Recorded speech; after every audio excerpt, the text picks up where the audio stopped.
بسم اللہ الرحمن الرحیم۔ اثنا عشری کا ان تحبط اعمالکم پہ کلام اور باطل استدلال اور ہذیان کا بکنا یہ بڑا عام سا ہو گیا ہے۔ تو ان تحبط اعمالکم پہ اس کا کلام ایسے ہی ہے کہ جیسے چاند پہ کی طرف منہ کر کے تھوکنا ہے، تو اپنے منہ گدا ہوگا، اس کے علاوہ اور کچھ حاصل نہیں ہے اس کو۔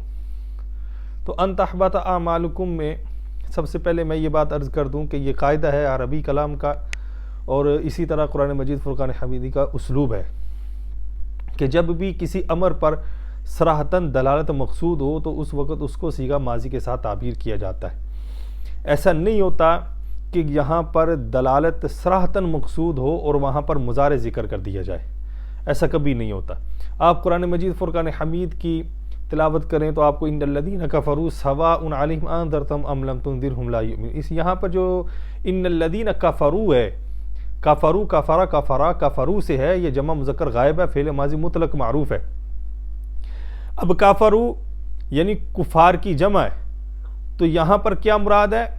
یعنی کہ جن کے دلوں پر کفر ثبت ہو گیا، جن پر کفر کی صراحتاً دلالت موجود ہے، تو لہٰذا جہاں صراحتاً دلالت مقصود ہو وہاں پر صیغہ ماضی ذکر کیا جاتا ہے۔ اسی طرح آگے پڑھتے چلے جائیں، وَمِنَ النَّاسِ مَن يَقُولُ، اور لوگوں میں سے جو کہتا ہے، قال یقول سے، اور یقول واحد مذکر غائب ہے، اور آگے خدا نے کیا فرمایا؟ آمنا باللہ وبالیوم الآخر وما مؤمنین، پھر آگے فرمایا یخادعون، یہ بھی مضارع ہے، یخادعون اللہ والذین آمنوا وما یخدعون، یہاں یخدعون بھی مضارع الا انفسہم وما یشعرون، یہ ذکر فرمایا۔ پھر کیا فرمایا؟ فی قلوبہم مرض، ان کے دلوں میں بیماری ہے، فزادہم اللہ، پس زیادہ کی اللہ رب العزت نے ان کے بیماری۔ یہاں پر فا کے بعد جو زادہ ہے، یہ زادہ یزید سے ہے، یہ زادہ فعل ماضی واحد مذکر غائب مطلق ہے، تو یہاں پر زادہ خدا تعالیٰ نے صراحتاً دلالت کے لیے ماضی ذکر فرمایا۔ اسی طرح کفار کے لیے ختم اللہ علی قلوبہم، ختمہ فعل ماضی ختمہ یختم سے، واحد مذکر غائب فعل ماضی مطلق مثبت معروف ہے، تو ختمہ یہاں پر ذکر فرمایا، تو کیوں؟ اس لیے کہ جہاں پر کلام عرب میں صراحتاً دلالت مقصود ہو وہاں پر فعل ماضی ذکر کیا جاتا ہے، مضارع ذکر نہیں کیا جاتا ہے۔ اسی طرح خدا تعالیٰ اگر کسی کا تعارف حال یا مستقبل کے صیغے کے ساتھ کرے، مضارع کے صیغہ کے ساتھ کرے، لیکن اگر اس پر حکم مقصود ہو، دلالتاً صراحتاً مقصود ہو، تو پھر خدا تعالیٰ اس کو بھی ماضی کے ساتھ تعبیر فرماتا ہے۔ جیسے یخادعون اللہ والذین آمنوا وما یخدعون الا انفسہم، یہ مضارع ہے، دھوکہ دینا چاہتے ہیں اللہ کو، وما یخدعون، نہیں دھوکہ دیتے مگر اپنے آپ کو، الا انفسہم وما یشعرون فی قلوبہم مرض، خدا تعالیٰ فرماتا ہے کہ یہ جو ایسا کرتے ہیں ان کے دلوں میں مرض ہے، فزادہم اللہ، اب ان کے وہ جو دھوکہ دینے کی نیت ہے یا جو ایسا سوچنے کی نیت ہے، خدا تعالیٰ اس کو مضارع کے ساتھ ذکر فرماتا ہے، لیکن جب اس پر صراحتاً حکم کو ذکر فرماتا ہے تو زادہ کے ساتھ تعبیر کرتا ہے۔ تو لہٰذا یہ اسلوب قرآنی بھی ہے، اور اسی طرح فقہ کا بھی یہ اسلوب ہے اور کلام عرب کا بھی یہ اسلوب ہے کہ جب کسی بات پر صراحتاً دلالت مقصود ہو امر پر، تو اس وقت وہاں صیغہ ماضی بولا جاتا ہے، وہاں پر مضارع نہیں بولا جاتا۔ اس کی مثال فقہ سے دے دیتا ہوں، اگر ہدایہ شریف ہے، مشہور کتاب فقہ کی درس نظامی میں پڑھی جاتی، وہاں پہ کتاب النکاح پڑھیں۔ کتاب النکاح میں کیا ہے کہ النکاح ینعقد بالایجاب والقبول بلفظین یعبر بہما عن الماضی، فرماتے ہیں کہ نکاح جو ہے دو لفظوں کے ساتھ، ایجاب اور قبول کے ساتھ منعقد ہو جاتا ہے کہ ان دونوں کو ماضی کے ساتھ تعبیر کیا جاتا ہے۔ اب ان کو ماضی کے ساتھ کیوں تعبیر کیا جاتا ہے؟ سوال یہ ہے، اس کا جواب حاشیہ میں یہ ارشاد فرماتے ہیں کہ اس لیے کہ یہ امر ایسا ہے کہ اس پر صراحتاً دلالت مقصود ہے، اور صراحتاً دلالت نہ تو مضارع میں پائی جاتی ہے نہ ماضی میں پائی جاتی ہے، کیونکہ ایک واقعہ حال میں ہو رہا ہے تو پھر ماضی کے ساتھ اس کو کیسے صراحتاً دلالت کے ساتھ ذکر کیا جائے گا؟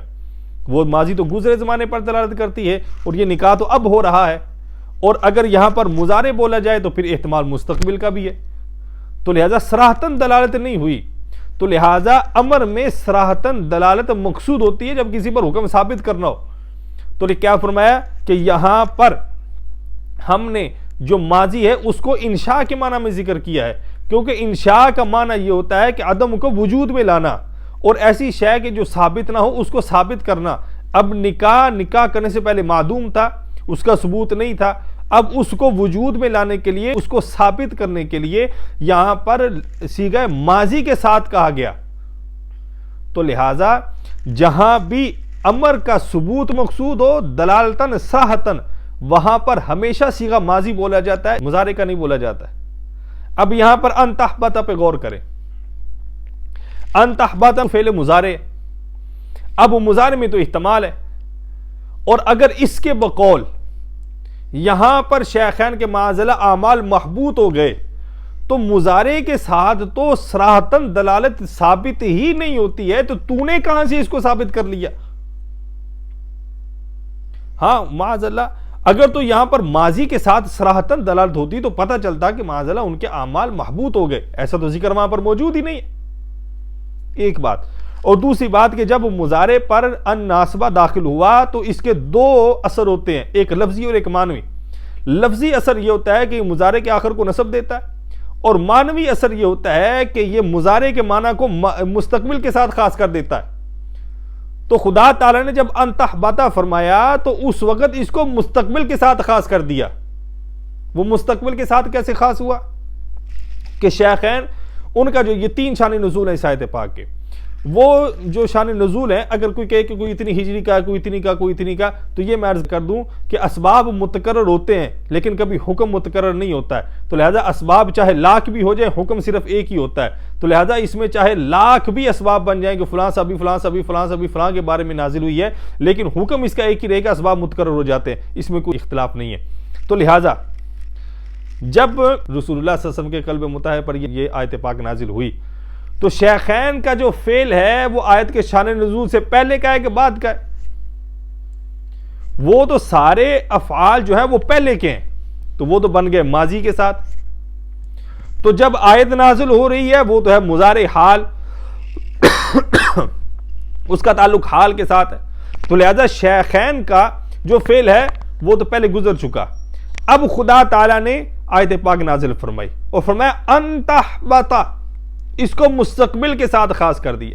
پیچھے نہیں فرمائی لا ترفعوا اور لا تجہروا، یہ نہیں فرمائی، اور نہیں تنبیہ کے لیے ہوتی ہے تو ایسا نہ کر. اب دوبارہ آواز کو بلند نہیں کرنا، جیسے آپس میں بلاتے اس طرح نہیں بلانا ہے.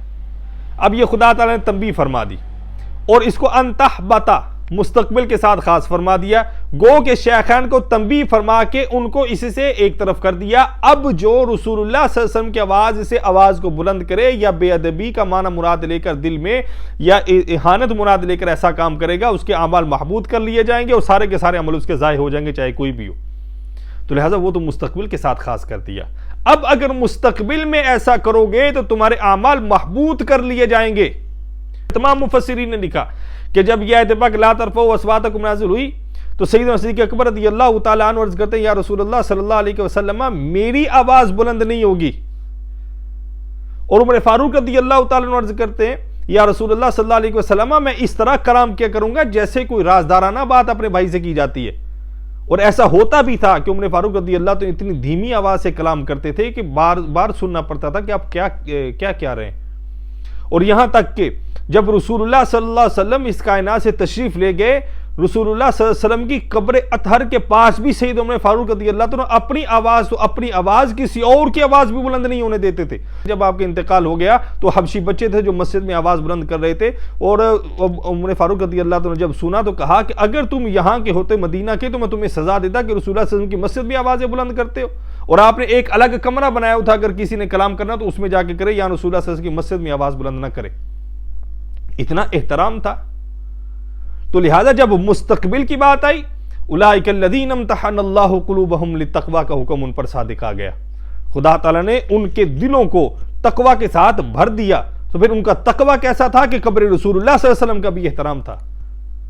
لہذا ان تحبط کا معنی یہ ہے کہ ایسا بعد بھی نہیں ہوا، جب نہیں ہوا تو پھر یہ معاملہ بھی ایسا نہیں ہے. اور اس کے 3 شان نزول ہے. ثابت بن قیس وہ بھی اسی میں آتے ہیں. اب ثابت بن قیس ان کے سماعت کمزور تھی، بولتے بھی اونچا تھے. جب انہوں نے یہ آیت پاک سنی تو رستے میں بیٹھ کر رو رہے تھے. سعد بن عبادہ رضی اللہ تعالیٰ عنہ جب گزرے تو رو رہے تھے. یہاں پر سعد بن معاذ 3 روایتوں میں آتا ہے، لیکن امام ابن جسقلانی رحمۃ اللہ فرمایا کہ یہاں سے سعد بن عبادہ، کیونکہ یہ 9 ہجری کا واقعہ ہے اور سعد بن معاذ جو ہے وہ تو 5 ہجری میں انتقال فرما گئے تھے. تو یہاں سعد بن عبادہ کیونکہ یہ ان کے قبیلے بھی سی، تو لہٰذا یہ ماننا زیادہ درست ہے. تو فرماتے ہیں کہ رستے میں دیکھا تھا، پھر وہ نہ آئے تو رسول اللہ صلی اللہ علیہ وسلم نے دریافت فرمایا کہ وہ ثابت کہاں ہے؟ کہا حضور وہ میرے پڑوسی، لیکن مجھے خبر نہیں. فرمایا کہ جاؤ پتہ کرو. گئے پتہ کرنے کے لیے، گھر میں دیکھا تو زوجہ سے کہا تھا کہ مجھے گھوڑے کے جو استبل ہے وہاں پر باندھ دے، یہاں تک کہ جب تک میں مر نہ جاؤں، کیونکہ میری آواز بلند ہوئی ہے اور معاذ اللہ میں جہنمی ہو گیا. تو جب آپ آئے، حضرت سعد بن عبادہ رضی اللہ تعالیٰ عنہ آئے اور پوچھا تو انہوں نے کہا کہ وہ ادھر ہے. تو انہوں نے کہا آپ کو رسول اللہ صلی اللہ علیہ وسلم نے بلایا. انہوں نے کہا کس کو؟ کھولو. کھولا گیا اور رسول اللہ صلی اللہ علیہ وسلم کے پاس لے کے کہا یا رسول اللہ صلی اللہ علیہ وسلم میری آواز بلند ہوئی، میں تو اعمال غارت ہو گئے، میرے ساتھ تو یہ معاملہ ہو گیا. انتحبتا سے ثابت بن قیس رضی اللہ تعالیٰ عنہ کیا سمجھا کہ میرے اعمال غارت ہو گئے، میرے اعمال محبوط ہو گئے. تو رسول اللہ صلی اللہ علیہ وسلم کیا فرماتے ہیں؟ کیا تو اس بات پر راضی نہیں ہے کہ تو ایک عمدہ زندگی جیے گا، پھر شہید کی موت مرے گا، پھر خدا تعالیٰ تجھے جنت میں داخل فرمائے گا؟ اگر تو اس آیت کے ساتھ ویسا حکم ہوتا جیسا یہ اثنا عشری کہتا ہے، تو ثابت بن قیس رضی اللہ تعالیٰ عنہ پر وہ حکم کیوں نہیں؟ کیا حضرت ثابت بن قیس رضی اللہ تعالیٰ عنہ شیخین سے زیادہ فضیلت رکھتے تھے؟ تو لہٰذا یہاں پر یہ حکم ہی مراد نہیں ہے، بلکہ یہ تو مستقبل کے ساتھ خاص تھا، اور مستقبل میں صحابہ نے آوازیں بلند نہیں کی ہیں. ہم سنیے، ثابت بن قیس رضی اللہ تعالیٰ عنہ سے رسول اللہ صلی اللہ علیہ وسلم نے ارشاد فرمایا کیا تو اس بات پر راضی ہے؟ کہا یا رسول اللہ صلی اللہ علیہ وسلم میں اللہ کے رسول صلی اللہ علیہ وسلم کی بشارت پر راضی ہوں، میری آواز آپ کی آواز سے کبھی بلند نہیں ہوگی. حضرت انس رضی اللہ تعالیٰ عنہ کہتے ہیں کہ جب ہم نے کوئی چلتا پھرتا جنتی دیکھنا ہوتا تھا تو ہم ثابت بن قیس رضی اللہ تعالیٰ عنہ کو دیکھتے تھے. یہاں تک کہ جگہ یمامہ آئی جب مسلمہ کذاب کے خلاف فرماتے ہیں انہوں نے کفن پہنا ہوا تھا اور جنگ کے لیے گئے، یہاں تک کہ شہید ہو گئے.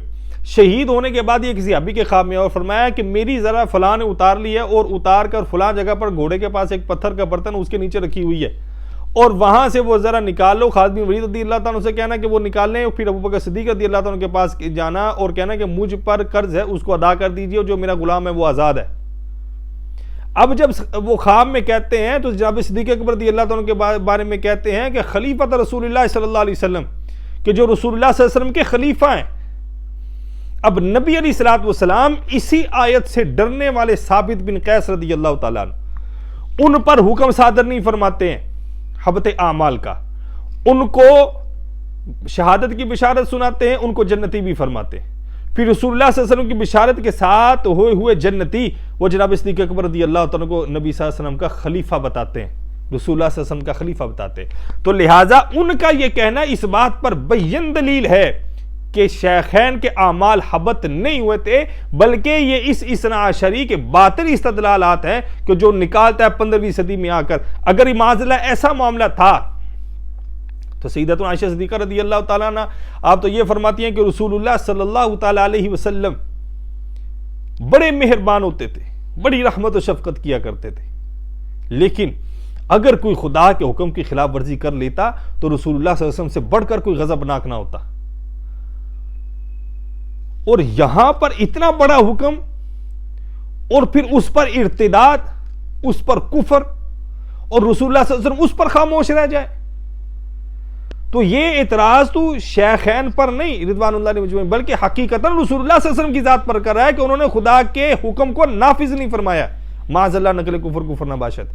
یہ تیرا اعتراض کہاں پر جاتا ہے اثنا عشری؟ تو نہیں سوچے گا کیونکہ یہودی نے بٹھائے تجھے فتنے کے لیے، تجھے سوچنے کے لیے نہیں بٹھایا. اگر تو سوچتا، اگر تو مناظر ہوتا، جیسے تو کہتا ہے کہ میرے ساتھ فلاں آ کے مناظرہ کر لے، فلاں آ کے مناظرہ کر لے، جیسے تو یہ بات کہتا ہے کہ حضرت معاویہ رضی اللہ تعالیٰ پر کلام کرنے کے لیے تو وقت ضائع نہیں کرتا، تو ہم تیرے پر وقت کیوں ضائع کریں؟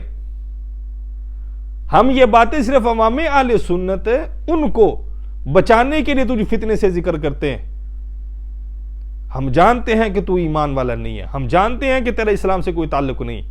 جنہوں نے تجھے یہاں پر بٹھایا امریکہ میں بیٹھ کر پاکستان میں انتشار پھیلانے کے، ان مسلمانوں کے عقائد و نظریات، ان کے جو کتابیں ہیں ان کو مشتبہ کرنے کے لیے، یہ آج کا نہیں ہے، یہ بڑی دیر سے یہودی یہ کام چلا رہے ہیں، اور اب تجھے بٹھایا ہوا ہے. اور بھی 3-4 فتنے ہیں.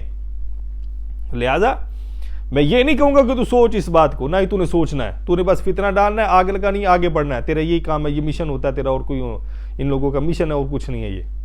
تو لہذا اگر حبت اعمال مراد ہو تو ثابت بن قیس رضی اللہ تعالیٰ کے بارے میں، لیکن وہ جنتی ہیں، اور رسول اللہ صلی اللہ علیہ وسلم کے جناب صدیق اکبر رضی اللہ تعالیٰ کو نبی صلی اللہ علیہ وسلم کا خلیفہ بتا رہے۔ اب آئیے دوسری طرف، اہانت کے ساتھ آواز کو بلند کرنا، یا رسول اللہ صلی اللہ تعالیٰ علیہ وسلم کلام کر رہے ہوں تو کلام نہیں کرنا یہاں تک کہ رسول اللہ صلی اللہ علیہ وسلم خاموش ہو جائے، اور جب رسول اللہ صلی اللہ علیہ وسلم سے کلام کیا جائے تو پھر طویل کلام نہیں کرنا ہے، کیونکہ نبی صلی اللہ علیہ وسلم سے سوال پوچھا جاتا ہے، نبی علیہ الصلوۃ والسلام اس کا جواب ارشاد فرمائیں گے۔ یعنی کوئی ایسی بات، کوئی ایسا کلام کہ جو طبیعت پر گراں گزرتا ہو، صفت بشری پر گراں گزرتا ہو، اس سے ممانعت ہے۔